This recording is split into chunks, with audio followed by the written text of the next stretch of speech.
जय श्री राम, वंदे मातरम। कैसे हैं आप सभी? आज बहुत सेंसेशनल टॉपिक के ऊपर चर्चा करेंगे हम और आप, जो कि है रोजगार। उसी से आज के समय के जितने भी टॉपिक हैं, चाहे वो किसानों का हो, चाहे वो पॉलिटिक्स का हो, चाहे वो इकोनॉमी का हो, सभी इससे एसोसिएटेड हैं। तो आ जाइए, जो भी ऑनलाइन है फौरन आ जाइए। और आज हम मन की बात करेंगे भारत की बेटी वर्षा जैन के साथ रोजगार के ऊपर। जी हाँ, आप कहेंगे कि रोजगार का टॉपिक ही क्यों लिया आपने वर्षा जी आज? क्योंकि किसान आए हुए हैं रोड पर, आपको पता है, हाहाकार मचा हुआ है पूरी दिल्ली। पहले तो एंटर ही नहीं करे देना चाह रहे थे कि किसान एंटर नहीं होंगे। क्यों नहीं एंटर होंगे? क्योंकि इसके अंदर जो ये समूह है, इसमें किसान कम है, लेकिन बहुत सारे ऐसे तत्व हैं इसके अंदर जो कि देश के लिए हानिकारक है। इसमें किसान बहुत कम है और तस्वीरों में, न्यूज में हम देख चुके हैं कि इसमें अनवांछित तत्व घुसे हुए हैं। अंजलि चौधरी जी, जय श्री राम जी, कैसे हैं आप? किसान गरीब क्यों है? क्यों किसान को बार बार भीख मांगनी पड़ती है सरकार से? सरकार के ऊपर हावी क्यों नहीं हो पाता किसान, जबकि वो अन्नदाता है? कोई बताएगा मेरे को ये बात? कौन बता सकता है? कोरोना आया, सारी चीजें बंद हो गई, बच्चों के स्कूल तक बंद हो गए, ऑफिस बंद हो गए, हमारे भगवान के मंदिर बंद हो गए, लेकिन क्या खुला रहा? क्या काम बदस्तूर चलता रहा? किसान का हल चलता रहा। मानते हैं आप इस बात को? किसान हल नहीं चलाता तो हम लोग क्या होते? भूख के मारे मर जाते, आज नहीं तो कल। अन्नदाता का इतना अपमान क्यों हो रहा है? अन्नदाता को अपने लिए भीख क्यों मांगनी पड़ती है? क्या अन्नदाता का ही ये मकसद है कि वो इतना बवाल कर रहे हैं, सड़कों पर निकले हैं? उसमें कितने किसान हैं, कितने भ्रष्टाचारी लोग हैं मिले हुए हैं, कितने पॉलिटिशियंस हैं उसके अंदर? क्या ये पॉलिटिक्स खेली जा रही है? क्या किसान सच में ये चाहते हैं? क्या रोजगार एक ऐसी चीज है जो किसान नहीं पैदा कर सकता? वो किसान जो कि हल चलाकर हम सबका पेट भर सकता है, वो किसान क्या रोजगार पैदा नहीं कर सकता? बताइए आप। जवाब मांगती है भारत की बेटी। मैं तो कहूंगी कि दुनिया के सारे रोजगार सिर्फ और सिर्फ किसान पैदा करता है। जी हाँ, अगर किसान नहीं होता तो कोई रोजगार नहीं होता। बिना अन्न उपजाए ना तो हल बनते, ना लोहारों का काम चलता, ना कोई कारखाने बनते। जो आप पिक्चर देखने जाते थे ना कोरोना से पहले, उसके अंदर पॉपकॉर्न लेकर खाते थे, 300 रुपए का पैकेट, 30 रुपए किलो बिकता है वो किसान का मक्का, जानते हैं ना आप? और किसान तब भी रोड पर है, तब भी भीख मांग रहा है, तब भी किसान न्याय के लिए गुहार लगा रहा है, चाहे अपनी मर्जी से, चाहे किसी के बहकावे से, चाहे किसी की बातों में आकर। क्यों है ऐसा? क्यों किसान इतना लाचार है? क्यों है किसान लाचार? बताइए। हम और आप एक वोट देते हैं, कोई आकर खड़ा हो जाता है, एक व्यक्ति आके खड़ा हो गया, उसने कहा मैं ये हूं, मेरा बाप इतना बड़ा पॉलिटिशियन था, अब चाहे जेल में बैठा है, क्या फर्क पड़ता है, लेकिन मैं देश को बहुत आगे ले जाऊंगा। किस बेसिस पर? मैं रोजगार दूंगा। एक व्यक्ति जो कि सिर्फ 30-32 साल का है, वो दुनिया को, पूरे भारतवर्ष के 12 करोड़ लोगों को, बिहार की पूरी जनसंख्या को आगाह करता, उसको बुलाता है, आ जाओ मेरे पास, मैं तुम्हें रोजगार दूंगा, तुम मुझे वोट दो, मैं तुम्हें रोजगार दूंगा। कितना आसान है बेचना पॉलिटिक्स को भी। वोट को खरीदना कितना आसान है। मैं तुम्हें रोजगार दूंगा, तुम मुझे वोट दो, मैं तुम्हें रोजगार दूंगा। अरे रोजगार ना हुआ, पेपर वेट हो गया। एक पेपर वेट बेचा था एक व्यक्ति ने, उसने कहा मैं ये पेपर वेट बेचता हूं। अरे पेपर वेट? क्या पेपर वेट बेचेगा? क्या चीज, क्या है पेपर वेट? मेरा हाथ पेपर वेट है, पेपर पर आप हाथ रख देंगे तो पेपर नहीं उड़ेगा। क्या काम करता है पेपर वेट? पेपर को उड़ने से भी रोकता है। वो काम आपका चश्मा कर सकता है, आपका मोबाइल कर सकता है, आपकी शाही की दवात कर सकती है, लेकिन फिर भी पेपर वेट बिकता है, वो बेचता है, उसकी कंपनी स्थापित होती है, लोग बाग उसको फाइनेंस करते हैं, उसमें पैसा लगाते हैं, वो शेयर बेचता है और बहुत बड़ा मुनाफा कमाता है। क्या कर कर? पेपर वेट बेचकर। बेचना आना चाहिए, हर चीज बिकती है। और सबसे बड़ी बात, वो जिसको बेचेगा उसमें कोई नुक्स नहीं निकाल सकता, प्रोडक्ट कभी फेल नहीं हो सकता, उसमें कोई खराबी नहीं आ सकती। चीज ऐसी बेचो। इसकी आवाज कम कर दीजिए प्लीज। हेलो, आवाज। तो कोई भी चीज को बेचना आना चाहिए, चाहे वो वोट हो, चाहे पॉलिटिक्स हो, चाहे वो आपकी आवाज हो। बिकाऊ होनी चाहिए, उसके अंदर इतनी ताकत होनी चाहिए। गंजे को कंघी बेचने वाली बात हो गई पेपर वेट बेचना। गंजे को कंघी बेचने वाली बात हो गई ये कहकर कि मैं तुम्हें रोजगार दूंगा, तुम मुझे वोट दो। किसान आया है, क्यों नहीं वो अपने बच्चों को कोई ऐसी शिक्षा देता, कोई ऐसा माध्यम देता, कोई ऐसा हुनर सिखाता कि वो किसान के प्रोडक्ट को ही यूज करके उस प्रोडक्ट को लाखों में बेचकर उस किसान को कहीं का कहीं कर दे, खेत की मिट्टी से उसे राजा बना दे। इतनी ताकत आदमी के अंदर, इस हाथ के हुनर में है। इंसान के अंदर इतना हुनर बसा हुआ है कि वो खेत में पैदा हुआ 1 किलो बाजरा को भी कई गुना रेट पर बेचकर महल खड़े कर सकता है। सिर्फ और सिर्फ इंसान की ताकत होनी चाहिए, शक्ति होनी चाहिए, सोचने की अपने ऊपर हिम्मत होनी चाहिए। बोलिए क्या कहते हैं आप, मेरी बात से आप सहमत हैं? किसान का अनाज उगता है, गेहूं उगता है खेत में, कंपनियां उसको खरीद लेती हैं, दलालों के थ्रू वो बेचता है, उसको खरीद लिया जाता है सरकार के तथाकथित दलालों के द्वारा। उसके बाद उसको गोदामों में रखा जाता है, उसको सड़ा दिया जाता है। सड़ाने के बाद बता दिया जाता है कि इसकी इतनी वैल्यू रह गई। सरकार को कुछ नहीं दिया जाता क्योंकि उसकी वैल्यू खत्म कर दी जाती है, सड़ा दिया जाता है। उसको शराब की कंपनियों को, बियर की कंपनियों को बेच दिया जाता है, उससे बियर बनाने के लिए कई गुना रेट पर। और उससे बनी हुई बियर कितनी महंगी मिलती है, कितनी महंगी मिलती है। ये होती है दिमाग की ताकत। हम और आप सब जानते हैं, क्या आप नहीं जानते? बताइए, क्या आप नहीं जानते? क्या आपको नहीं पता थी ये बात जो मैंने आपको बताई? क्या आप में से किसी ने पॉपकॉर्न खाए हैं? जी हाँ, सिनेमा हॉल में बैठकर पॉपकॉर्न कितनों ने खाए हैं बताइए? और जो लोग ये वोट मांगते हैं किसी भी बात पर, चाहे रोजगार के माध्यम से, चाहे किसी भी चीज को मुद्दा बनाकर जो वोट मांगते हैं, क्या उन्होंने कभी अपनी माँ की मार खाई है? मैं तो कहती हूँ जिस व्यक्ति ने आज तक अपनी माँ की मार नहीं खाई, जब तक वो अपने माँ के हाथों 2-4 बार ठुका नहीं होना, जब तक उसके अंदर अकल नहीं आ सकती। पहले जमाने में क्या होता था, जब घर से बाहर निकलती थी माएं, जब फ्री हो जाती थी ना, खाना वाना बना लिया, बच्चे स्कूल चले गए, उसके बाद सारी बाहर बैठती थी।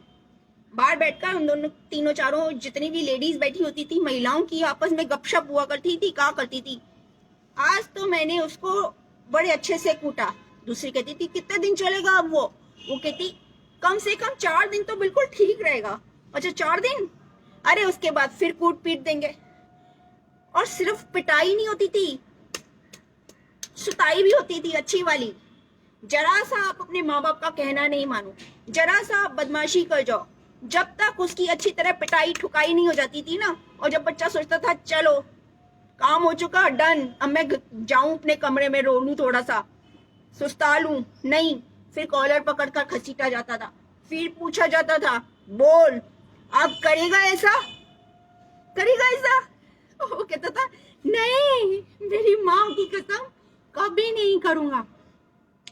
इस तरह के बच्चे जो अपने माँ बाप के हाथों पिट चुके हैं, गलती ना करने के लिए सजा पा चुके हैं, वो बच्चे कभी भी, चाहे वो किसी भी क्षेत्र में जाएं, मैं तो कहती हूँ वो पॉलिटिक्स में जाए या कहीं पर भी जाएं, वो कभी मात नहीं खाएंगे, ना कभी दुखी होंगे, ना किसी और को दुखी करेंगे, क्योंकि उन्होंने इतना दुखी होकर देख चुका है पहले से ही। और ये जो नए नए रंगरूट आ रहे हैं ना, नेपोटिज्म की औलाद, परिवारवाद की औलाद, कि मेरा बाप था इतना बड़ा नेता, सीएम था, चल वो जेल में है तो क्या हुआ, मैं तुम्हें रोजगार दूंगा, आ जाओ, मुझे वोट दो। नीतीश कुमार, मैं तुझे 2 दिन भी सीट पर नहीं बैठने दूंगा। मेरे को सिर्फ कितने वोटर चाहिए, कितने लोग चाहिए, 1 2 3। तो ये सब इन सब की बातों में बिल्कुल नहीं आना। एमपी में हो चुका, बिहार में हो चुका, अब जहां जहां भी रह गए हैं वहां के इलेक्शन में भी जो भी लोग हैं, थोड़ा सा अपना दिमाग यूज करिएगा। जो भी नए रंग रूट खड़े हो रहे हैं, परिवारवाद की औलाद हैं या फिर वोट खरीद रहे हैं, आपकी भावनाओं से खरीद रहे हैं। वो तो पैसा भी नहीं दे रहे, वो तो खरीद रहे हैं भावनाओं से। वो देखते हैं हाँ इसको किस चीज की जरूरत है। अच्छा, लोगों के पास रोजगार नहीं है, इन लोगों को इतना नहीं पता कि रोजगार पैदा करने के लिए हाथ में हुनर हो, कोई डिग्री की जरूरत नहीं होती। बड़े बड़े जितने भी धन्ना सेठ है ना, जितने बड़े लेकर बैठे हैं, जो बड़ी बड़ी रियासतें लेकर बैठे हैं, उन्होंने कोई डिग्री नहीं ले रखी। सिर्फ अनुभव उनका, उनकी मेहनत और उनकी पैसा कमाने की शक्ति, ताकत, उनकी सोच उनको यहां तक लेकर आई है। ये बात वो आपको कभी नहीं बताएंगे। तो कभी भी किसी की बातों में आकर अपनी दुखती रग को छिड़ने मत दीजिएगा कि उन्होंने आपकी दुखती रग छेड़ ली, कि इन महिलाओं के लिए बात कर दी कि हम महिलाओं का उद्धार करेंगे, महिलाओं के लिए ये नहीं होने देंगे, महिलाओं का वो नहीं होने देंगे, और आप हमें वोट दो। क्यों? महिलाओं में कम ताकत है? किसी से कम समझ रखा है क्या उनको? आ जाओ जरा मैदान में, 10 को एक जना देख लेगा, है ना? तो अपनी किसी भी छोटी सी मानसिक ताकत, जो आपकी एक कमजोरी होती है, उसको किसी की ताकत मत बनने दीजिए। अपने ऊपर भरोसा कीजिए, सामने वाले को देखिए, परखिए, जानिए, और फिर उसके बाद उस पर भरोसा करने की सोचिए। जी हाँ, सिर्फ सोचिए, भरोसा एकदम से मत कीजिए। यही मैं कहना चाह रही हूँ।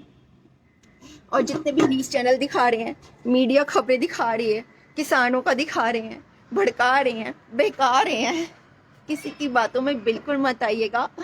क्योंकि जब तक आप अपने घर में ना देखें, अपने परिवार में ना देखें, जो हुआ है देश में उसके लिए ना देखें, देश की इकोनॉमी का ना देखें, देश की बीमारियों का ना देखें, समझें क्या हो रहा है, क्यों हो रहा है, क्या कारण है, किस वजह से हुआ, इसकी रोकथाम कैसे हो सकती है, क्या मैं भी कुछ कर सकता हूँ, सब कुछ जानकर समझकर उसके बाद ही कोई निर्णय लीजिएगा।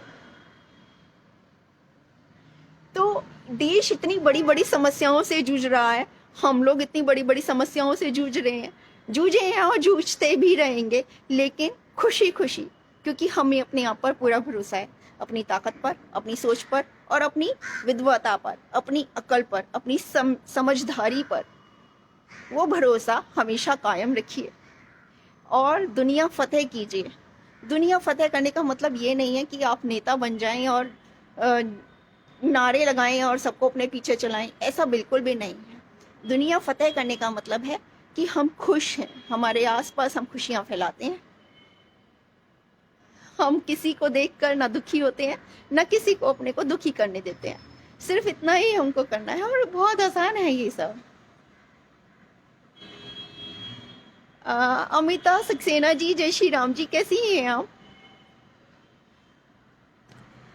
और कौन आया है? फिजन पटेल जी, जय श्री राम जी। गुरविंदर सिंह जी, सत श्री अकाल जी। आज तो बहुत बड़ा पर्व है और आप सबको गुरु पर्व की बहुत बहुत बधाई हो।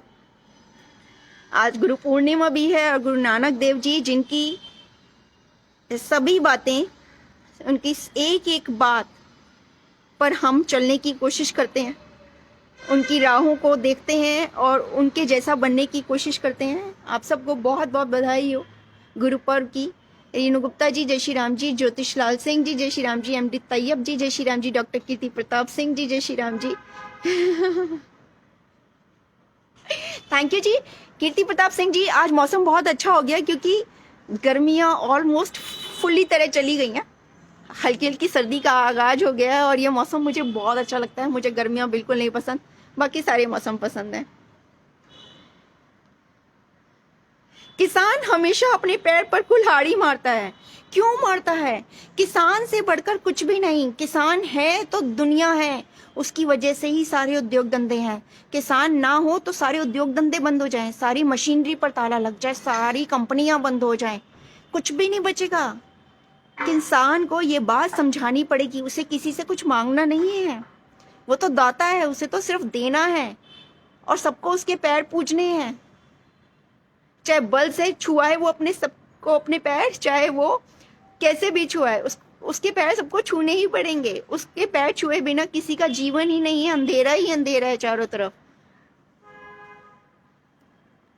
सौरभ सिंह जी जय श्री राम जी, कैसे हैं आप? रचना तनेजा जी जय श्री राम जी। अनुराधा शर्मा जी मेरी प्यारी बहन जय श्री राम जी। मेरा ना आपका नंबर मिस हो गया अनुराधा जी, मुझे आपका नंबर चाहिए, बात करनी थी, बहुत दिनों से बात भी नहीं हुई और मुझे कुछ बात भी करनी थी, मेरे को आपका नंबर चाहिए था। गोपाल सिंह जी जय श्री राम जी। डीसी यादव जी जय श्री राम जी। राजीव अरोड़ा जी कैसे हैं आप? जय श्री राम जी। करण भाई मोरीवाला जी जय श्री राम जी। करण भाई जी कैसे हैं? जय श्री राम। अनीता राजीव मल्होत्रा जी जय श्री राम जी, कैसी हैं बहन? कुंदन कुमार जी जय श्री राम जी। कुंदन कुमार जी। विजय लक्ष्मी बिश्नोई जी जय श्री राम जी। विजय लक्ष्मी जी कैसी हैं प्यारी बहन? और क्या हाल है आपके बिहार में? सुनील चौहान जी कैसे हैं? सुनील जी जय श्री राम जी। पवन कुमार जी कैसे हैं आप? अंजलि चौधरी मेरी प्यारी बहन कैसी हैं आप? शमीम खान जी जय श्री राम, नमस्कार। भारत माता की जय, वंदे मातरम। आप सभी को मेरा नमस्कार। हरीश ग्रोवर जी जय श्री राम जी।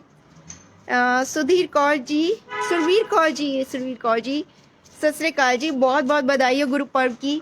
जय श्री राम, आपको ढेर सारी बधाई गुरु पर्व की।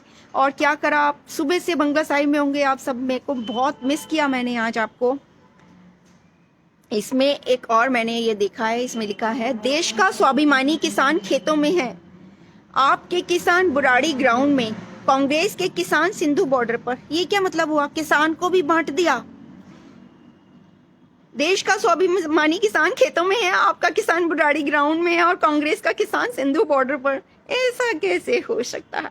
ऐसा कैसे हो सकता है? ऐसा तो हो ही नहीं सकता, ऐसा होना तो पाप है। तो इस तरह की बातें, मुलाकातें ढेरों आएंगी, बहुत कुछ सुनेंगे आप, दुनिया सुनाएगी, लेकिन विश्वास किसका करना है? अपने दिल और दिमाग का, खबरों का नहीं। अच्छा, मैंने ना एक कहानी पढ़ी थी, बहुत अच्छी कहानी। उसमें ना लठ चलते हैं और कई लोग तो ना लट्ठों की भाषा ही जानते हैं। जैसे मैंने बताया ना आपको, मार पिटाई की भाषा जो माएँ करा करती थी, मारा कूटा करती थी बच्चों को। लेकिन लठ वाली एक कहानी सुनाती हूँ। एक गांव था, उसमें जाने आने का एक रास्ता था। तो वो जो रास्ता था ना, तो जमींदार ने उस रास्ते पर एक लठबाज को बिठा रखा था, पहलवान को। तो उससे ना जो भी आता जाता था ना, उससे पैसा मांगते थे। जो पैसा देता था ठीक है, नहीं तो लठ मार के भगा देते थे। फिर क्या हुआ, जो जमींदार था वो मर गया, उसके बेटे ने एक और रास्ता बना दिया। उस रास्ते से आने जाने वालों पर कोई लठ की बरसात नहीं होती थी, कोई किसी को लठ नहीं मारता था। लेकिन लेकिन लेकिन लेकिन लेकिन लोगों को लठ खाने की इतनी आदत पड़ चुकी थी कि लोग बाग फिर भी उसी रास्ते से जाने की कोशिश करते थे।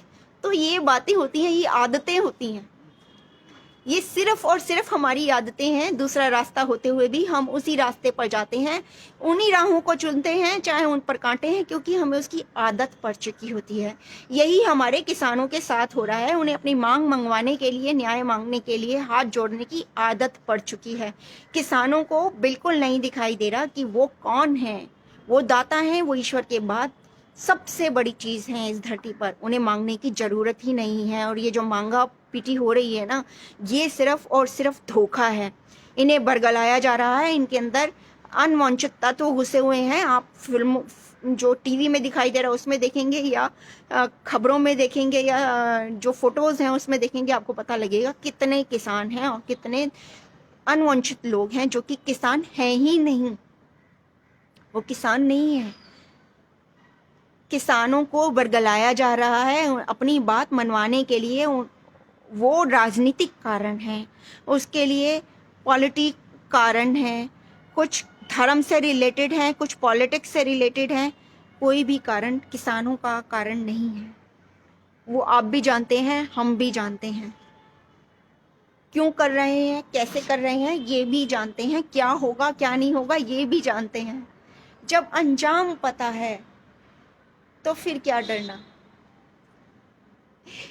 तो दूसरा रास्ता चुनिए। मैं तो कहती हूँ अगर मेरे किसान भाई भी ये देख रहे हो तो फौरन सचेत हो जाएं और ये जान लें कि वो जिसका साथ दे रहे हैं, जिसकी आवाज़ पर चल रहे हैं, वो आवाज़ उनके फेवर में नहीं है।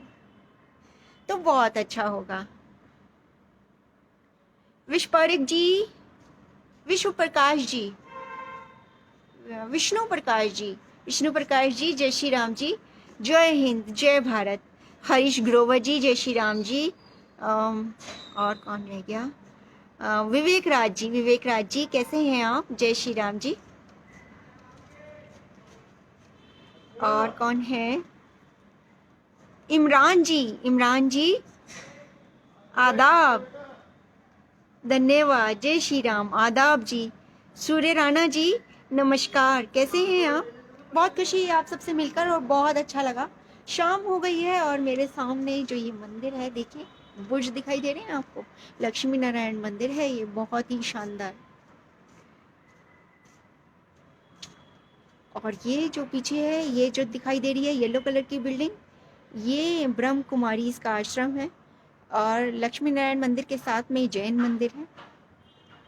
और ये जो ब्रह्म कुमारी इसका आश्रम है, इसके साथ वाली बिल्डिंग जो है, ये आर्य समाज मंदिर है। तो सभी भगवान, सभी देवता इस समय मेरे आजू बाजू खड़े हैं। और यहाँ से गुरुद्वारा नानक प्याऊ भी ज़्यादा दूर नहीं है, तो गुरुदेव नानक जी भी मेरे साथ ही हैं। तो सारे जब प्रभु मेरे साथ हैं, आप लोग मेरे साथ हैं, तो मेरी वाणी में क्या कटुता हो सकती है? कुछ गलत बोल सकती हूँ मैं? नहीं बोल सकती ना सीमा बहन? कैसी है सीमा बहन? और ये हैं भागवत गौतम जी, भागवत जी कैसे हैं आप? जय श्री राम जी। तो भजनों की आवाज़ मेरे कानों में गूंज रही है, मंदिरों से आवाज़ें आ रही हैं। और सारे ही देवता, चाहे वो महावीर भगवान हो, चाहे वो विष्णु जी हो, चाहे वो लक्ष्मी जी हो, चाहे वो ब्रह्म कुमारी आश्रम का ओम हो, चाहे वो शिव जी महाराज हो, सभी मेरे आजू बाजू में हैं। और मैं बहुत भाग्यवान हूँ कि मैं प्रभु और प्रभु के बंदों के साथ इस समय हूँ। आप सभी मेरे साथ हैं। आप सबका बहुत बहुत धन्यवाद मुझे सुनने के लिए। और मेरी बात अगर आपको ठीक लगे, उचित लगे, अगर आपको लगे कि हाँ, कई बार ऐसा होता है कि हमारे दिल और दिमाग पर पट्टी बन जाती है, हमें सही दिखाई नहीं देता, सामने सब कुछ सही होते हुए भी हमें सही दिखाई नहीं देता। वही हमारे भाइयों के साथ, हमारे किसानों के साथ इस समय हो रहा है।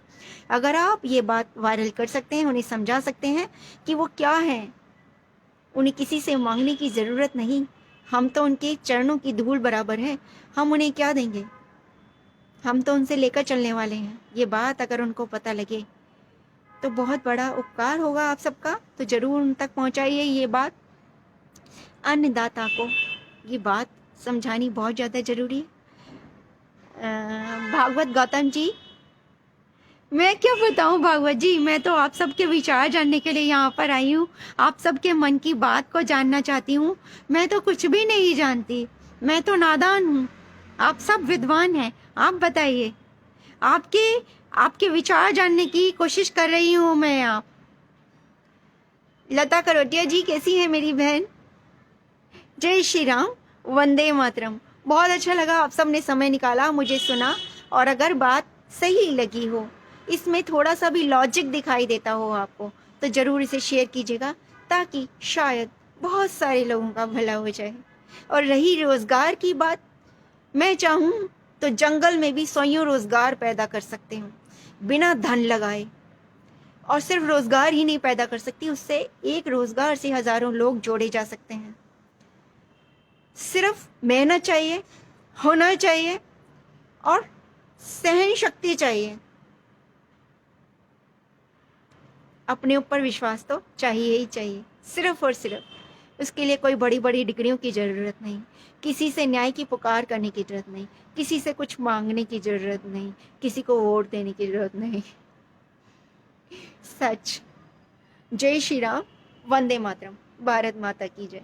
जल्द मिलेंगे।